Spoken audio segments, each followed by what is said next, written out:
Welcome to Wheels, Deals, and Meals, where we talk all things good food, good business, and good cars. And now, here is your host, Arnold Garcia, founder and CEO of Petra Automotive Products. Let's roll. Well, I am excited. We actually have a little surprise podcast while we were here visiting in Baltimore, actually Columbia, Maryland now. But we have Chip Doetsch and Ken Shreve. Ken, who used to be a dealer, Chip, who still is a dealer, with us from Apple Ford. You have Apple Ford Lincoln. You have something else? Apple Mitsubishi. And Apple Mitsubishi. Okay, great. Both here in the same town? The Mitsu store is an hour and a half away. Okay. And Chip is also a great customer of ours and, part of what our distributor is doing up here in Baltimore. So anyway, we got the chance to meet with them, so we're going to do it. Chip, we'll start off with this. When they make the Chip Museum, what's the car that needs to be in the museum? You may already have it, maybe not, but what is that car, the dream car that Chip wants in that museum? The first one. Okay. So I would say I'm not a supercar guy. When I turned 16, I could drive 1972 Buick Electric because it was the nearest $50 trade that my dad had taken in that day. Okay. So that would be, you want that car back. Yeah, sure. That's the dream car in the museum. I like it. Listen, mine was a 1978. I've said this before, a 1978 Cobra Mustang. A neighbor sold it to me for $100 when I got my license. Oh, my. Nice. Love to have that car. Yeah. I would love to have that car back. What was yours, Ken? What is the car that used to go in the museum? Probably my first. I'll follow Chip with that. Jeep CJ7, soft top. Wow. H pattern, 3-speed. Something I learned to drive on manual and loved it. Even had the 3-speed up here in the it was on the floor. On the floor. It was on the floor. Yeah. It wasn't like the 72 pickup trucks. Nope. On the floor. But yeah, a lot of riding around with the top down. A lot of fun when you're 16, 17 years old. Of all the places you've traveled in the world, what's your favorite? Just got back from Ireland with my wife playing some golf and really had a nice time being there with her. Is Ireland descent or just because you wanted to go to Ireland? We wanted to play golf together, and there was a lot of good golf available there. Yeah, sure. And she set the whole trip up. It was actually a 35th anniversary trip. Wow. She set up. Good. Congratulations. Had a blast there. Now, of all the places you haven't been to, bucket list places. Australia. Australia. When are you going to go to that one? Or do we got to talk to your wife? Probably 5 years out. Okay. So we have a lot of friends over there. Most of the time they've come here to Washington, D.C., and my wife spent a couple of years there. In her younger years, our maid of honors from Sydney. And so we have a lot of good relationships there. And I'd never been because I couldn't afford the time to go. Have you been to New Zealand? No. So not that they're close, because we all assume it's close, but it's not that close. It's actually a 5-hour flight between the two. But if you go to Australia, make time and go to New Zealand. New Zealand is probably the most beautiful place I've ever visited anywhere on the planet. It is unbelievable. It's just nature. The people are great. It's like Americans without a chip on their shoulder. You can make a joke about whatever. They laugh about whatever. Everybody's happy. And it's just beautiful, beautiful, beautiful, beautiful scenery. So if you get a chance, add like 2 days, get to New Zealand. Because it is very nice. I mean, you're already on that side of the world, right? Yeah. Bucket list, where you want to go? It's funny because I was going to say New Zealand. Yeah. Okay. Because I love the West. I spent a lot of time out west here in the States and love the Rocky Mountains and love fly fishing. And I want to go to New Zealand because I've heard the similar things you just said about it, but they got some phenomenal fly fishing in New Zealand. Yeah, it's a beautiful place. I love New Zealand, and I love New Zealanders. I mean, they're really great people. Ken, how did you get in this business? I actually was raised in an automobile dealer family. My father actually worked for Ford Motor Company for 11 years, calling on dealers, and then had his fill of the factory life and decided to get his own store. So I was born shortly after that, so I grew up in the business. And where was his store? It was in Rochester, Minnesota, Mayo Clinic Town. And after high school, then I went to Northwood Institute, which is now Northwood University, which is, as we all know, the automotive college, and then left after graduating from there. Then I got into the retail side and worked my way into positions to become, in an ownership position running different stores. So your dad opens a dealership. You're born when your dad owns the dealership. I was alive for a couple of years, and then he left Ford. Yep. Okay. And then opened his own dealership. Correct. Okay. Did you work for your dad at all? I did. For how long? All through my Career? before I could drive, the grunt work. We emptied a lot of garbage cans and swept a lot of floors. Right. And then as I could drive, then I worked on the wash rack and worked in the body shop and, worked in the service department and those kind of things. What would you say was your first real job there? My first real job there was probably the wash rack, getting new vehicle delivery, detailing used cars. And that was probably, I would say, the first real job. But then while I was at Northwood Institute, my dad sold his dealership. So when I graduated from college, I didn't have a family store to go back to, which was kind of by design. When you graduated to college, what was your position? Still in the wash rack? Oh no, I had worked my way up. I had road service and I had worked in the body shop and then went away to college. During college, I had other odd jobs, but I still wanted to stay in the car business. Right. So when he sells it, what do you do?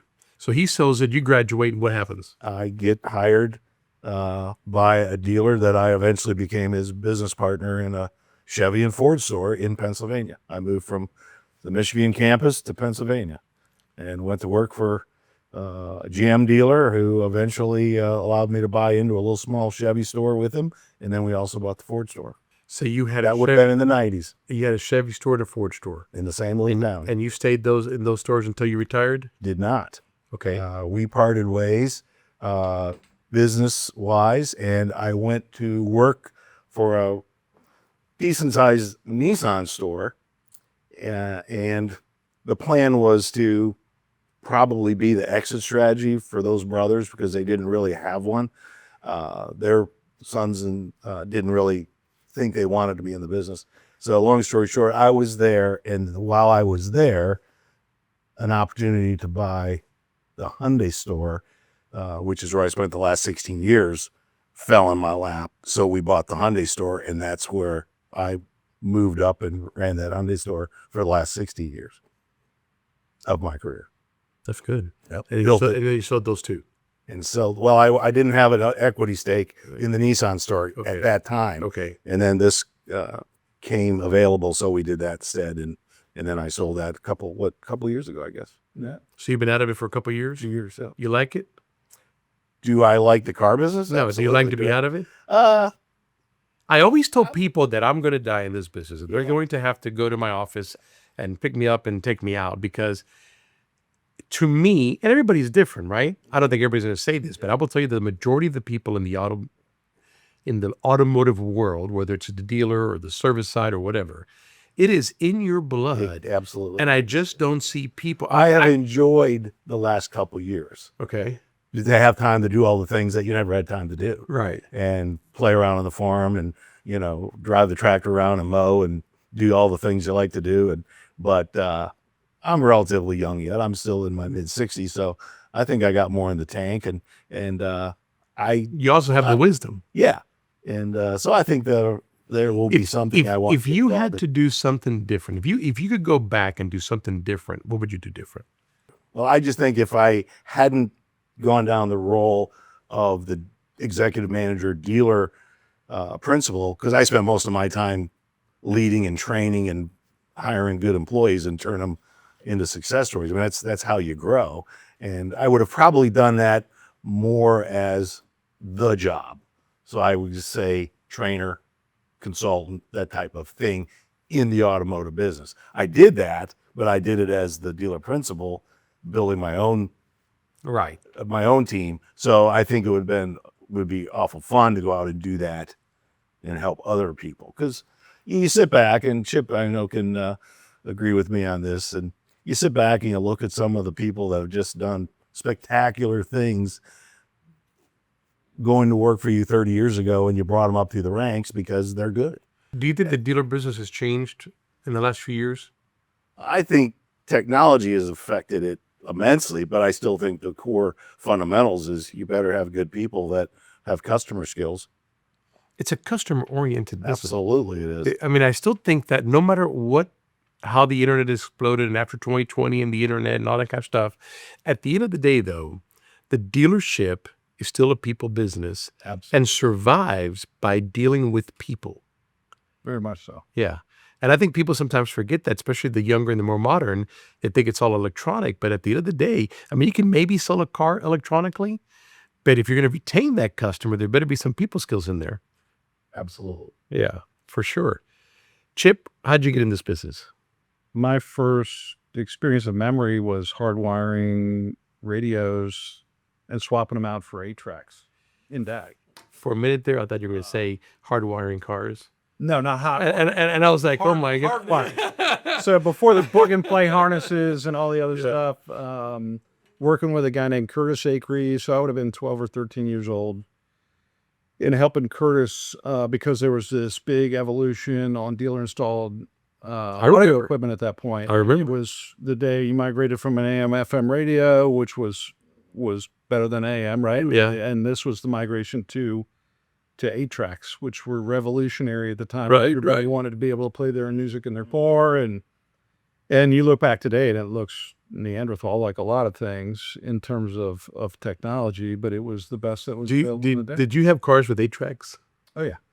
Did you do like in my 8-track cars, right? You could only keep, because they were big, right?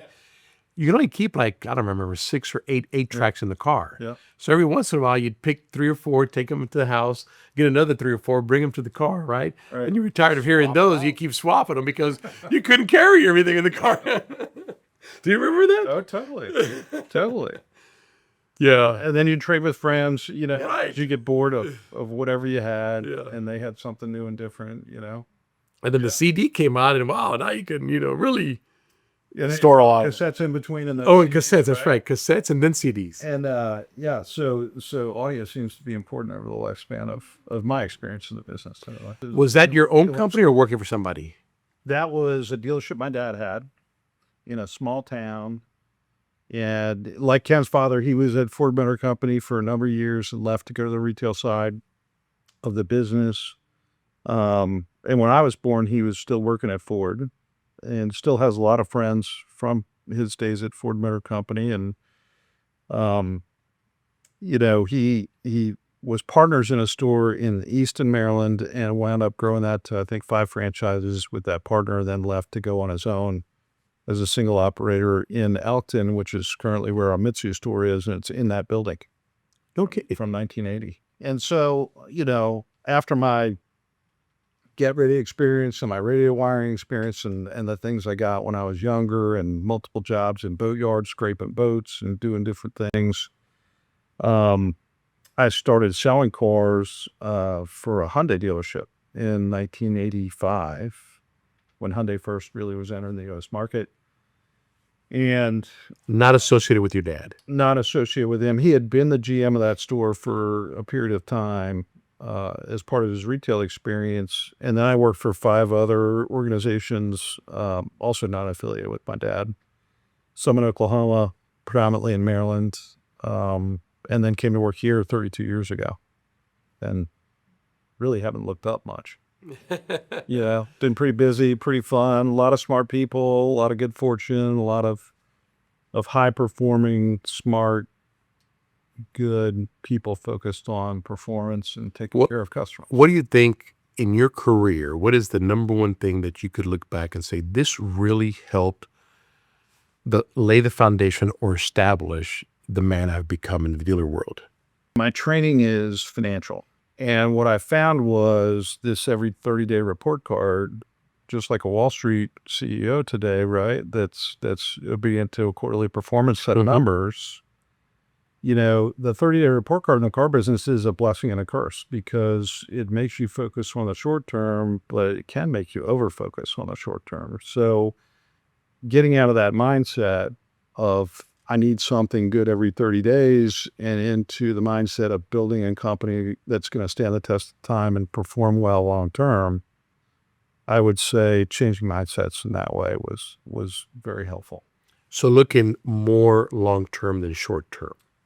Well, yeah, I mean, recognizing that we're not building a business every 30 days and we're not performing for the audience every 30 days. We want to be in the 30-year business, not the 30-day business. Right. So longer term perspective. And I think that, you know, because we get a report card every 30 days, can be a little challenging to leave that mindset and get into To not focus on this. mindset. Yeah.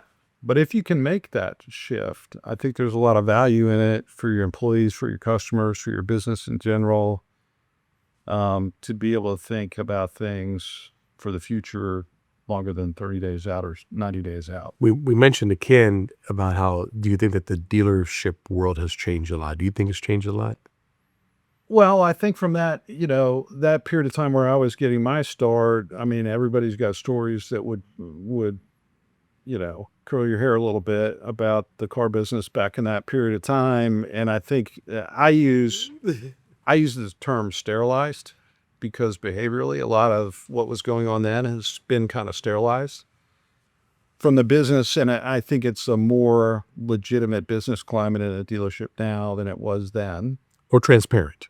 More transparent, less annex going on, fewer girls, fewer substance things going on, all those. So in that way, I think it's changed a lot. I think technology, to Ken's point, has changed a lot of what employees are capable of, but hasn't alleviated the need for good people in good places with a good mindset. You still think it's a people thing? Totally. I agree. I mean, like I said, I think you can maybe sell a car online and have it delivered to their house or whatever. But after that, if the dealership's going to survive, there's got to be some kind of contact. When you scale the service side of the business and everybody shows up with needs that are highly individualized, that, you know, you're not only meeting the needs of the car, you're meeting the needs of the person, how they want to communicate, how frequently, how much update information they really care to get, what their issue is as it presents with their car for their need.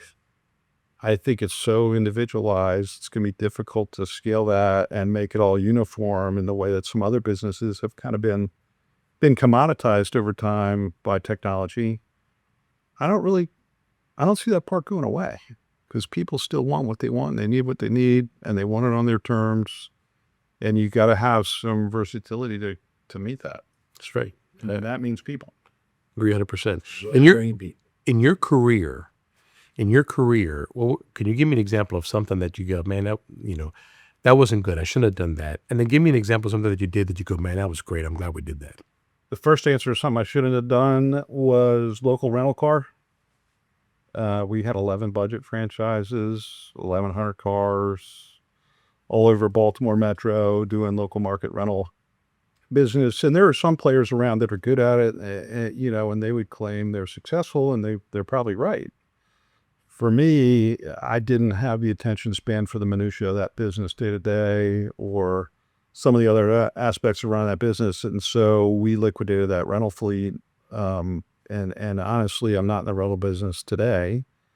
I don't do factory loaner programs for the most part because of my experience in that rental business. I use enterprise because frankly, they're better at it. Yeah.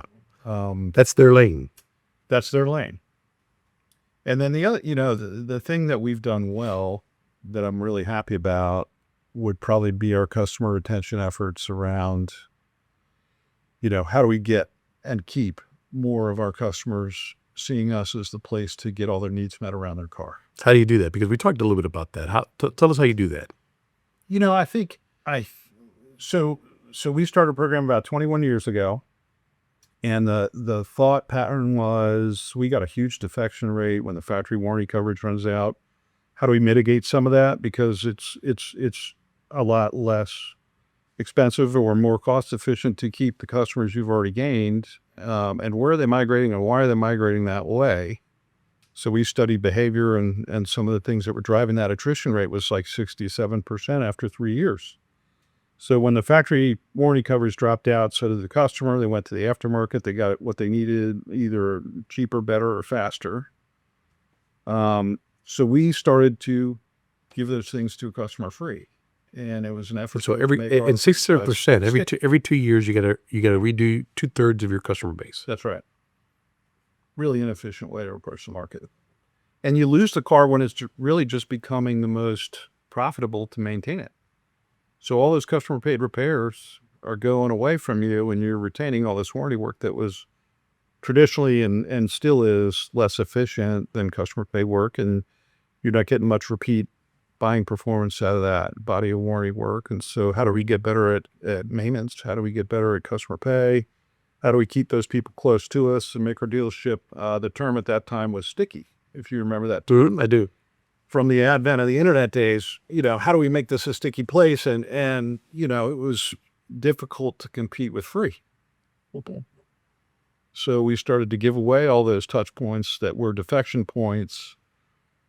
So you give away like oil changes, tire rotations, safety inspections, things that were relatively low cost, but a definite need of the consumer and had a high perceived value. And when a customer buys a car from you, they have free oil changes, free tire rotations, free state inspections for life, as long as they own that car. Safety inspections.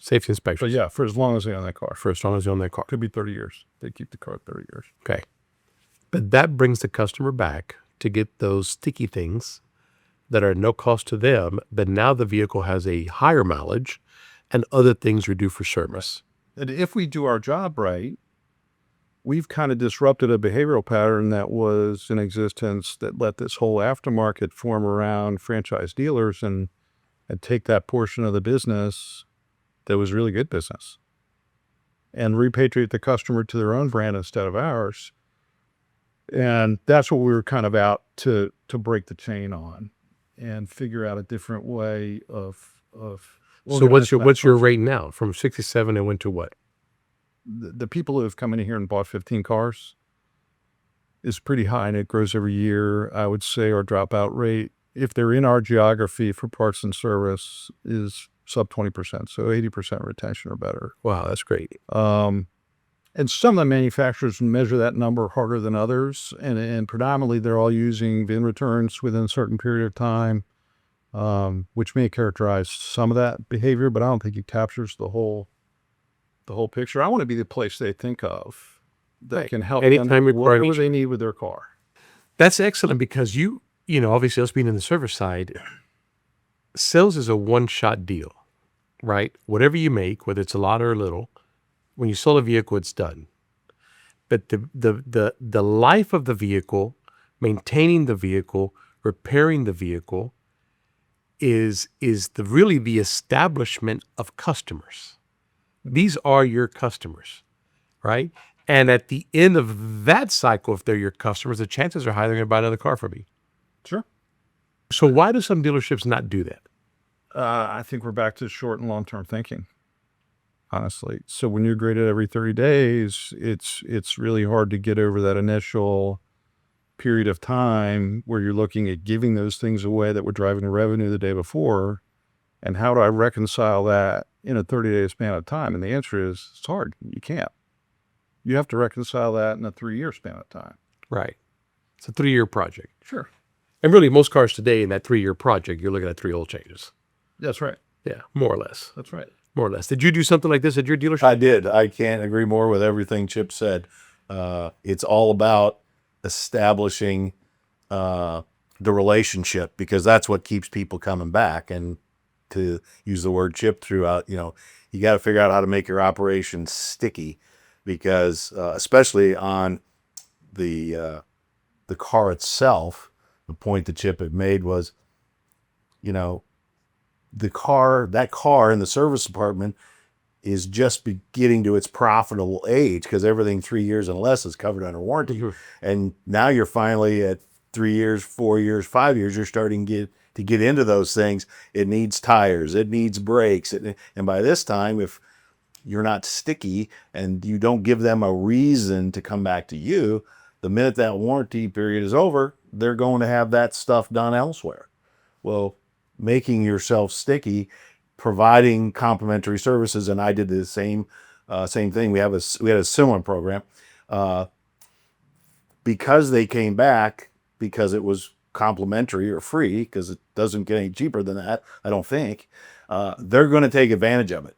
And when they come back and take advantage of that, now you as the leader, and if you've trained your people properly, you have the opportunity to actually create relationships with people 100%. and to prove they hear everything about good and bad about dealers.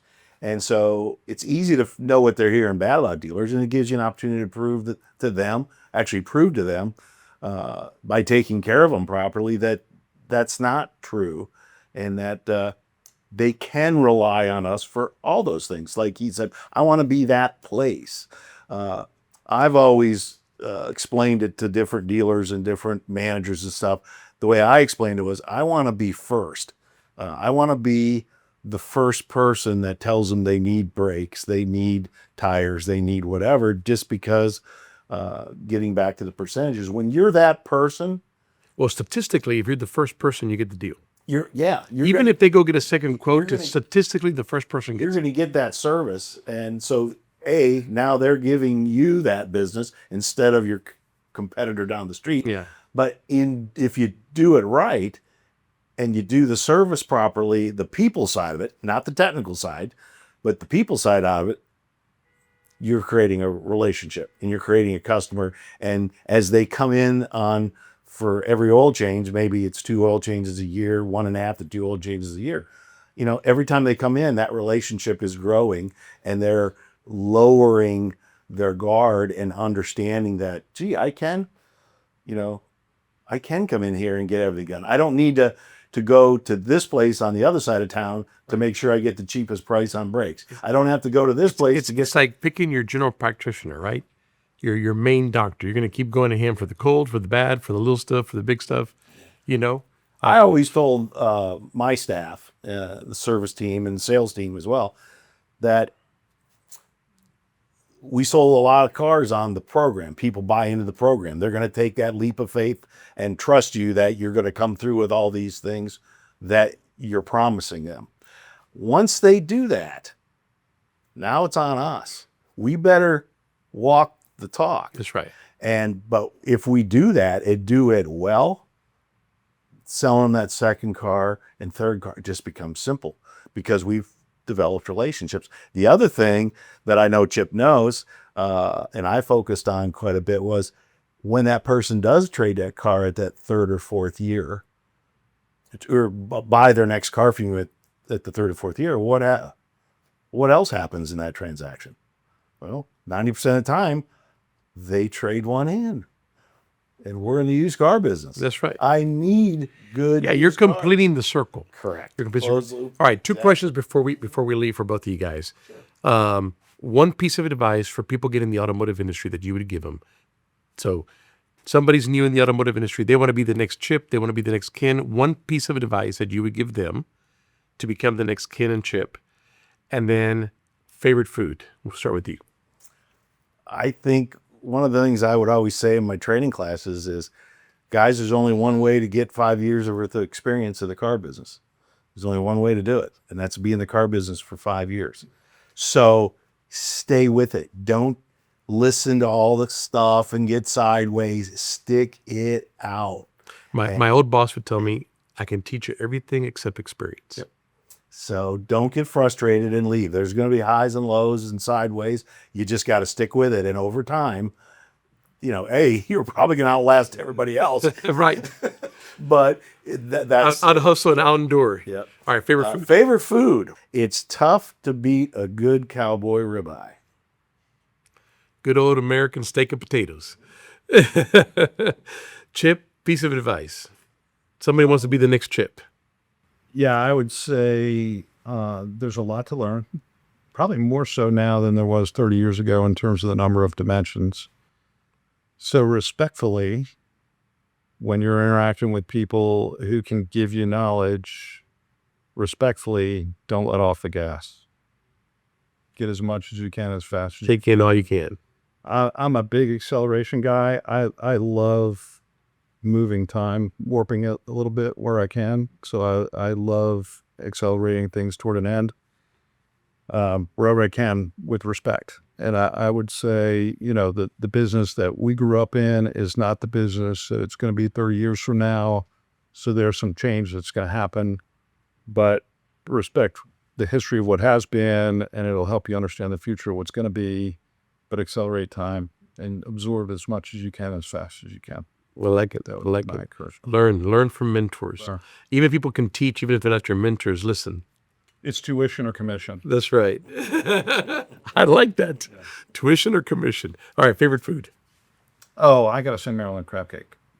Really? That's where we're sticking. man. Well, I know, I'm man. an Eastern Shore kid. Love a good crab cake. Yeah. I do too, and I do think you guys have the best crab cakes. You go anywhere else, and I'm always disappointed. Well, Ken, thanks for being on the show. My pleasure. Appreciate you guys doing this. Oh, thank you. Yeah, pleasure. Thanks. Yeah. Thank you for listening to Wheels, Deals, and Meals, your main source for all things good and fun, business, food, and cars. If you like this episode, make sure to rate us and subscribe. If you would like to be a guest on our show, please leave a message at the link below. Till next time, happy eating.